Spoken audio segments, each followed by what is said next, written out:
안녕하세요. 그린빌 가족 여러분. 오늘 목요일 아침.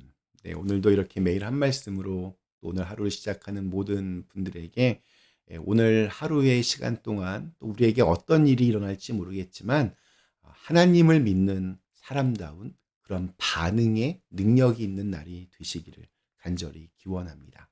자, 오늘 저희는 사무엘하 오늘 19장 1절에서 8절의 말씀으로 오늘 함께 이 아침을 시작하도록 하겠습니다. 사무엘하 19장 1절에서 8절의 말씀.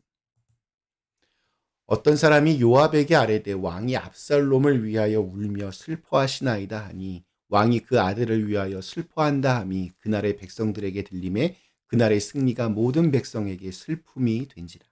그날의 백성들이 싸움에 쫓겨 부끄러워 도망함같이 가만히 성읍으로 들어가니라. 왕이 그의 얼굴을 가리고 큰 소리로 부르되 내 아들 압살롬아 압살롬아 내 아들아 내 아들아 하니 요압이 집에 들어가서 왕께 말씀드리되 왕께서 오늘 왕의 생명과 왕의 자녀의 생명과 처첩과 비빈들의 생명을 구원한 모든 부하들의 얼굴을 부끄럽게 하시니 이는 왕께서 미워하는 자는 사랑하시며 사랑하는 자는 미워하시고 오늘 지휘관들과 부하들을 멸시하심을 나타내시니라. 오늘 내가 깨달으니 만일 압살롬이 살고 오늘 우리가 다 죽었다면 왕이 마땅히 여기실 뻔하였나이다. 이제 곧 일어나 나가 왕의 부하들의 마음을 위로하여 말씀하옵소서. 내가 여호와를 두고 맹세하옵나니 왕이 만일 나가지 아니하시면 오늘 밤에 한 사람도 왕과 함께 머물지 아니할지라. 그리하면 그 화가 왕이 젊었을 때부터 지금까지 당하신 모든 화보다 더욱 심하리이다 하니 왕이 일어나 성문에 앉음에 어떤 사람이 모든 백성에게 말하되 왕이 문에 앉아 계신다 하니 모든 백성이 왕 앞으로 나아오니라. 이스라엘은 이미 각기 장막으로 도망하였더라. 아멘. 네, 다윗은 지금 깊은 슬픔에 빠졌습니다. 그의 아들 압살롬이 결국 죽었기 때문입니다. 사실 압살롬과의 전쟁은 그 자체로 비극이었습니다. 나라가 둘로 쪼개져 이전에는 한 백성이었던 이들이 서로가 서로를 죽이는 일들을 했어야 했습니다. 왕과 왕의 아들의 다툼은 하나님 보시기에도 부끄러운 일이었고 그 누구도 승리를 기뻐할 수 없는 비통한 일이었습니다. 압살롬을 죽이고 전쟁에서 승리했어도 그 승리는 사실 다윗에게는 깊은 슬픔을 동반할 수밖에 없었습니다. 마냥 기뻐할 수 없었습니다. 이에 보다 못한 요압이 나섭니다. 목숨을 걸고 압살롬의 군대와 싸워 이겼는데 전쟁에서 승리하고도 그들은 마치 패잔병과 같은 죄인이 된 것 같은 느낌을 받았기 때문입니다.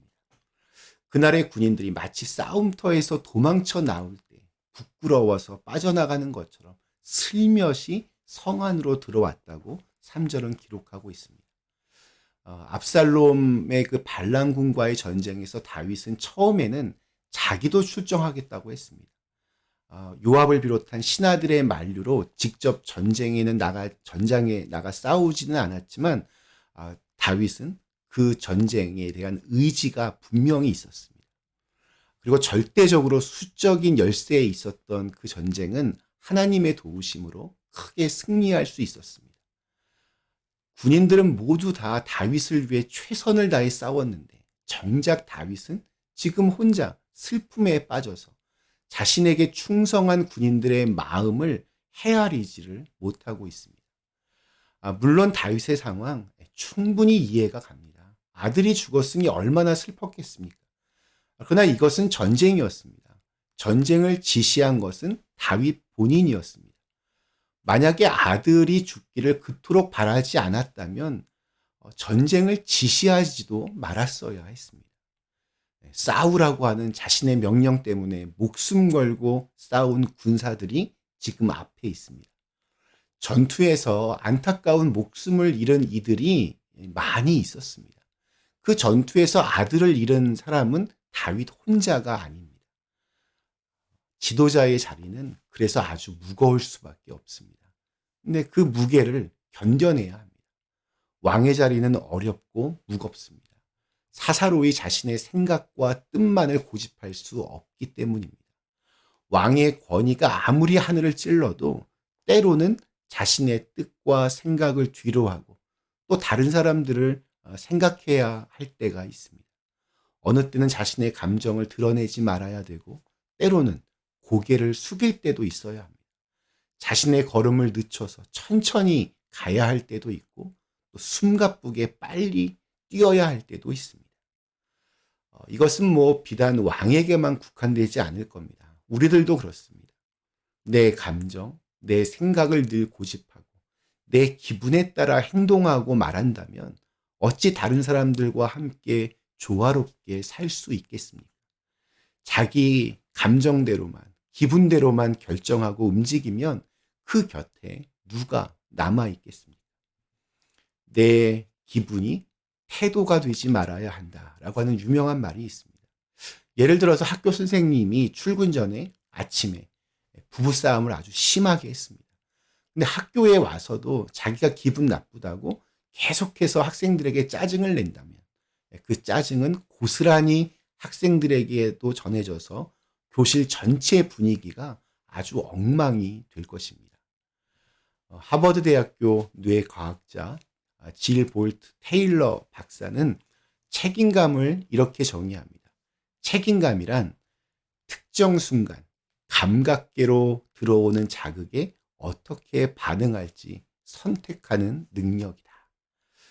우리 영어로 책임감, responsibility는 반응, response를 하는 능력, ability가 합쳐진 말입니다. 반응을 하는 능력이 책임감입니다. 우리 뇌에는 자동으로 활성화되는 변형계 감정 프로그램이라는 것이 있습니다. 하나의 프로그램이 활성화되었다가 완전히 멈추는 데는 딱 90초 정도 걸린다고 합니다.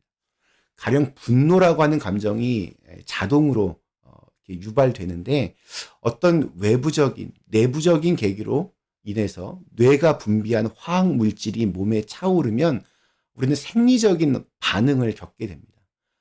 화가 너무 우라가 치밀면 열이 오르기도 하고 그래서 얼굴이 빨개지거나 손에서 땀이 나기도 하고 목소리가 덜덜 떨리기도 하는 이유가 바로 여기에 있습니다.